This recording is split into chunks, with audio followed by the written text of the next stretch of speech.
Hello, ഉച്ചയ്ക്ക് ഫുഡൊക്കെ അടിച്ചിട്ട് ഞാൻ നേരെ ഇപ്പോൾ പോകുന്നതെന്ന് പറഞ്ഞാൽ ഒരു സ്പെഷ്യലായിട്ടുള്ളൊരു സ്ഥലത്താണ്. അപ്പോൾ ഞാൻ അത് എവിടെയാണ് പോകുന്നതെന്ന് പുറകെ പറയാം. അപ്പോൾ ഞാനിവിടെ ഇപ്പോൾ നിൽക്കുന്നതെന്ന് പറഞ്ഞാൽ ബസ് കാത്ത് നിൽക്കുവാണ്.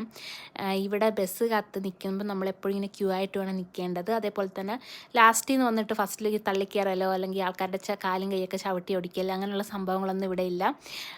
അച്ചടക്കത്തോടു കൂടി മര്യാദ കുട്ടന്മാരായിട്ട് നിന്നിട്ട് വേണം ബസ് കയറാൻ വേണ്ടിയിട്ട്. അങ്ങനെ ഞാൻ ബസ്സെല്ലാം കയറി വന്നതെന്ന് പറഞ്ഞാൽ ഞാൻ കുറേ ദിവസം കൊണ്ട് വിചാരിക്കുകയാണ് കുറച്ച് ബുക്കുകൾ വാങ്ങണമെന്ന്. ബുക്കെന്ന് പറഞ്ഞാൽ നോവൽ പോലുള്ള സംഭവങ്ങൾ വാങ്ങണമെന്ന് വായിക്കാൻ വേണ്ടിയിട്ടും. അങ്ങനെ ഞാൻ നേരെ വന്നേക്കുന്നതെന്ന് പറഞ്ഞാൽ കങ്നമിലുള്ള ഒരു ബുക്ക് സ്റ്റോറിലാണ് വന്നേക്കുന്നത്. ഇത് നോക്കിയാൽ ഒരു വലിയ ക്രിസ്മസ് ട്രീ കണ്ടോ. എന്നാൽ ഇവിടെ വന്ന് കാണാൻ അടിപൊളിയായിട്ട് ഇവരിവിടെ ഇതെല്ലാം സെറ്റ് ചെയ്ത് വെച്ചിട്ടുണ്ട്. ഈ ബുക്ക് സ്റ്റോറിൽ വന്നപ്പോഴത്തേക്ക് ഞാൻ ഞെട്ടിപ്പോയി. വേറെ ഒന്നുമല്ല, ഒരുപാട് ബുക്കുകളുടെ ചാകര തന്നെയാണ്. പല ലാംഗ്വേജിലുള്ളത്, പല ഐറ്റം ബുക്കുകൾ ഇവിടെ ഒരുപാടുണ്ടായിരുന്നു. അപ്പോൾ ഇതിൽ നിന്ന് തന്നെ ഏതാണ് വാങ്ങേണ്ടതെന്ന് എനിക്ക് ഭയങ്കരമായിട്ട് കൺഫ്യൂഷനായിപ്പോയി. അപ്പോൾ ഞാൻ കുറേ സംഭവങ്ങളൊക്കെ ഇവിടെ ഇങ്ങനെ നോക്കി നോക്കി നടന്ന് എനിക്ക് എവിടെയാണ് എന്താണെന്നൊന്നും ഒരു എത്തും പിടിയും കിട്ടിയില്ല.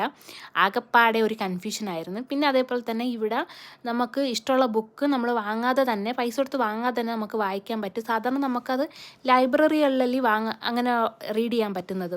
പക്ഷേ ഇവിടെ എന്ന് പറഞ്ഞാൽ ഈ ഇരിക്കുന്ന ബുക്കുകളെല്ലാം നമുക്ക് വായിക്കാൻ പറ്റും. നമുക്ക് ഇഷ്ടപ്പെട്ടു എന്നുണ്ടെങ്കിൽ ഇവിടെ ഇരുന്ന് വായിക്കാൻ പറ്റും. നമ്മൾ പൈസ കൊടുത്ത് വാങ്ങണമെന്നില്ല. അപ്പോൾ ഇവിടെ നോക്കിയപ്പോൾ കാണാൻ കുറേ ഹാൻസം ചെറുക്കന്മാരൊക്കെ അവിടെ ഇവിടെയൊക്കെ നിന്നൊക്കെ ഇങ്ങനെ വായിക്കുന്നുണ്ടായിരുന്നു. പിന്നെ കുറേ ആൾക്കാർ ഇരുന്നും അതേപോലെ തന്നെ തറയിൽ ഇരുന്നിട്ടൊക്കെ ഇങ്ങനെ വായിക്കുന്നുണ്ടായിരുന്നു.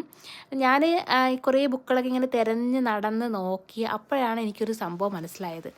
ബുക്കിൻ്റെ മണം അടിച്ചത് എനിക്കങ്ങ് ഉറക്കം വന്നിട്ട് വയ്യ. ഞാൻ വലിയ ഉഷാറായിട്ട് വന്ന ആളായിരുന്നു. പക്ഷേ ബുക്കിൻ്റെ മണം അടിച്ചതും എന്താണെന്നറിയത്തില്ല, കാലിനൊക്കെ ഒരു ബലമില്ലായ്മ പോലെ തോന്നി. എവിടെയെങ്കിലും ഒന്ന് ഇരുന്നിട്ടങ്ങ് ഉറങ്ങിയാൽ മതി. എന്നെപ്പോലെ തന്നെ ബുക്കിൻ്റെ സ്മെല്ലടിക്കുമ്പോൾ ഉറക്കം വരുന്ന ആരെങ്കിലും ഉണ്ടോ?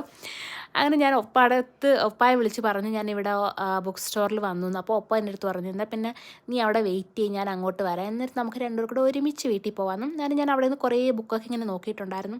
അതിനുശേഷം നേരെ ഉറക്കം വന്നപ്പോഴത്തേക്ക് നേരെ തൊട്ട് താഴെ ഒരു കോഫി ഷോപ്പ് ഉണ്ടായിരുന്നു. അവിടെ വന്നൊരു കോഫിയൊക്കെ ഓർഡർ ചെയ്തു. ഇവിടെ നോക്കിയാൽ ഒരുപാട് ആൾക്കാർ ഇരിപ്പുണ്ടായിരുന്നു. ഒരു കോഫിയൊക്കെ കുടിച്ച് ഒപ്പ വരുന്നതും കാത്തിരിക്കുമായിരുന്നു. അപ്പോൾ കാണാം ഒപ്പയുടെ ഫോൺ വീണ്ടും വരുന്നു. വേറൊന്നുമല്ല, ഞാൻ എവിടെയാണ് നിൽക്കുന്നതെന്ന് ഒപ്പാക്ക് കണ്ടുപിടിക്കാൻ പറ്റിയില്ല. അങ്ങനെ ഒപ്പായി വന്നതിന് ശേഷം ഒപ്പായി ഒരു കോഫിയൊക്കെ കുടിച്ചു. ഇനി നമ്മൾ നേരെ വീട്ടിലോട്ട് പോവുകയാണ്. അപ്പോൾ നമ്മൾ നേരെ ഇനി വീട്ടിൽ പോകുന്നത് നമ്മൾ മെട്രോയിലാണ് തിരിച്ച് വീട്ടിലോട്ട് പോകാൻ വേണ്ടി പോകുന്നത്. ഇപ്പോൾ സമയം ഏകദേശം ഒരു 6:30 ആയിട്ടുണ്ട്. അപ്പോൾ ഇനി നേരെ വീട്ടിലോട്ടാണ് പോകുന്നത്. ഇത്രയേ ഉള്ളൂ. അടുത്ത വീഡിയോ കാണാം. Bye bye.